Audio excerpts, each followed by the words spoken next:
Employment has grown for the first time in 5 months, according to Adcorp's latest employment index. The index rose by 6.8% last month, but the rise was largely due to the use of more than 90,000 additional temporary and contract workers during the recent public sector strike, of course. Joining us now with more is Richard Pike, the CEO of Adcorp. Richard, thanks so much for joining us today. You're welcome. All right, so the strike had a little bit of benefits when it comes to the employment scenario, but of course it's hopefully going to be a once-off when it comes to the strike season and of course the employment scenario. Absolutely. You know, I think the employment sector at the moment, we're clutching at any straws that we can get, and it's great to see some kind of increase in the index. Just to make the point, it is an annualized number, that's 6.8%, so the jobs grew at about 0.5%.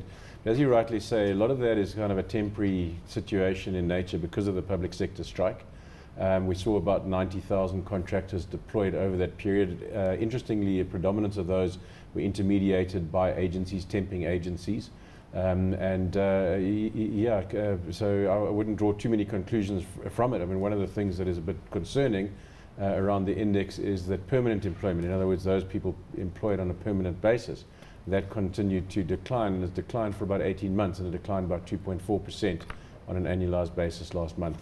And I see that although we've had a pickup in some sectors, such as the mining sector, manufacturing really still in the doldrums, shrinking by almost 10% on an annualized basis. Yeah, it continues to shrink, and that is quite concerning. And interestingly, we have this kind of state of flux with scarce skills. Artisans are a scarce skill in this country, but interestingly, the demand for artisans actually dipped last month because of the dip in the manufacturing sector, and that's quite alarming as well, because those are the kind of skills that will look to greener pastures if they're not deployed in the current economy. And I don't think the state of the rand is helping. That's obviously had an impact on the mining sector, on the manufacturing sector. But on a positive note, the mining sector and financial services were quite buoyant, growing at just over 7%. Well, looking at the construction industry, because they seem to be the usual suspect in terms of unemployment, and that has been on the rise in that specific sector. Are we looking at a change happening here? I think it's probably too early to tell. We still sit with the overhang from the World Cup.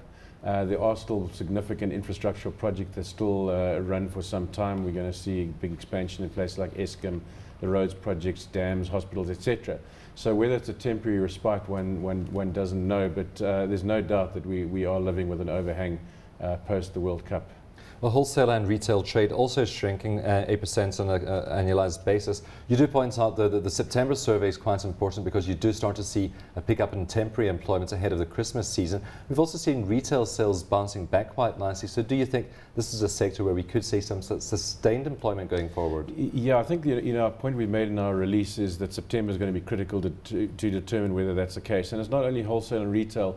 There are a lot of sectors that feed into that, the warehousing and distribution sector, for example, some manufacturing and the like. So September, tourism as well, perhaps? Tourism as well, but September is going to be critical to watch because that's typically when you see staffing ramping up. Importantly, it's contracted labour in the main because of the seasonality of the December boom.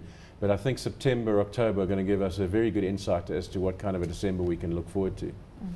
Looking into next year as well, we have been seeing a lot of pressure coming through. We see an interest rate cut, and of course that's set to spur the economy as well. But on the other end, you've got very aggressive wage negotiations that are on the go, and government has said this is only going to deter greater employment in the public space. Do you think that's a positive or a negative? I'm just looking at the play between the two, because obviously government needs to make sure that it does control its finances. Yeah, I mean, I'd say on balance it's negative. There's no doubt that wage inflation is a major deterrent to companies to employ, and it's, we've seen massive wage inflation in the public sector. Now you might say, well, that's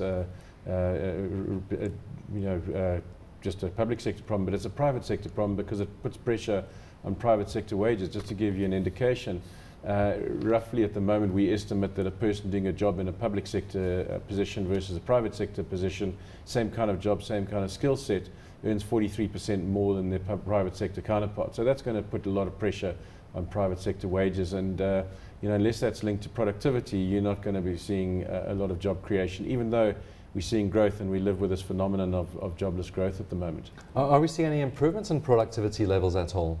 In the private sector, I would argue probably yes. In the public sector, very difficult to measure.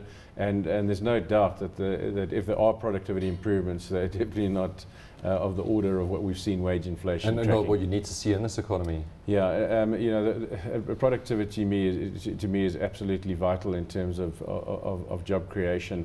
And in order to achieve that, there are a whole lot of issues that go with it. And this month in our quarterly, we put out a theme of skills development, because skills development is obviously vital to productivity, obviously vital to job creation. And of course, skills has been on the top of the agenda for many companies out there and for government as well. And it seems many are talking about the nursing sectors of the economy and counting professions as well. Yeah, those are two sectors that we particularly picked on this month in our quarterly. They're two areas where there is a scarcity, and we actually have in our business quite a big nursing staffing business, so we feel this pinch on a daily basis. And you know, there's talk about potentially importing those skills. It's not that simple. And really the answer at the bottom line is that we have the raw material, we've got the resources, there's no shortage of money, no shortage of facilities. We've got to get the alchemy to make sure that we use those raw materials and deploy them accordingly, because this unemployment problem is running rampant. Officially it's at 25%, probably more likely to be around the 30% level.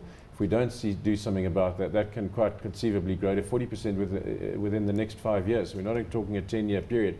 There are about 5 million people that will enter into the job market over the next 5 years. And we think that there are probably jobs for a maximum of 2 million of them. So it's a major problem and something that we've got to address.